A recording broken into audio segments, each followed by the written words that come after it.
अब हम करते हैं जो बुक में एग्जाम्पल क्वेश्चन हुए हुए हैं इस चैप्टर के, तो उनको भी सॉल्व कर लेते हैं। सबसे पहला जो हमारा एग्जाम्पल क्वेश्चन नंबर 1 है वो क्या है, a solution of HCl has a pH of 2.3। हमें जो pH दी हुई है वो कितनी दी हुई है, 2.3।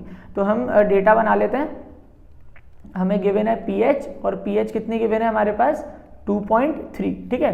और क्या फाइंड करना है, कैलकुलेट POH एंड H+ आइन। तो हमें क्या फाइंड करना है, एक तो POH फाइंड करनी है और कंसंट्रेशन ऑफ H+ आइन को क्या करना है, फाइंड करना है।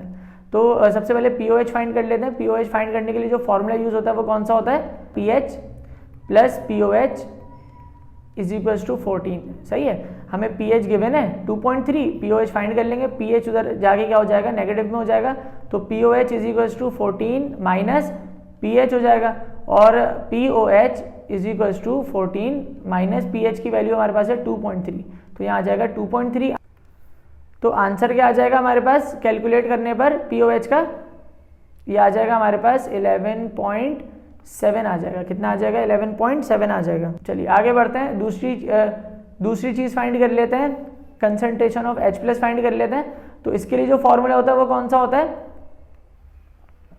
वो ये होता है pH is equals to minus log और कंसंट्रेशन ऑफ H+ आइन होता है। pH हमें गिवन है कितनी, 2.3, तो यहाँ पे आ जाएगा 2.3 is equals to minus log और कंसंट्रेशन ऑफ H+ आइन हो जाएगा। माइनस को उधर शिफ्ट कर देंगे तो ये हो जाएगा माइनस का 2.3 इज इक्वल्स टू लॉग और कंसंट्रेशन ऑफ H+ आइन।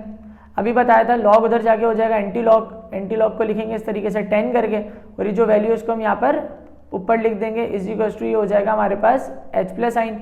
और अगर हम एंटी लॉग निकाल लेंगे इसका माइनस 2.3 का, तो हमारे पास क्या आ जाएगा, कंसंट्रेशन ऑफ H+ आ जाएगा, क्या आ जाएगा 5 मल्टीप्लाई बाय 10 की पावर माइनस 3, और कंसंट्रेशन है तो क्या हो जाएगा यहाँ पर मोल पर dm³। ठीक है, तो ये हमारे पास क्या आ गया, दूसरा आंसर आ गया हमारे पास। H+ की भी क्या आ गई, कंसंट्रेशन आ गई। हमने POH भी फाइंड कर लिया और H+ भी फाइंड कर लिया।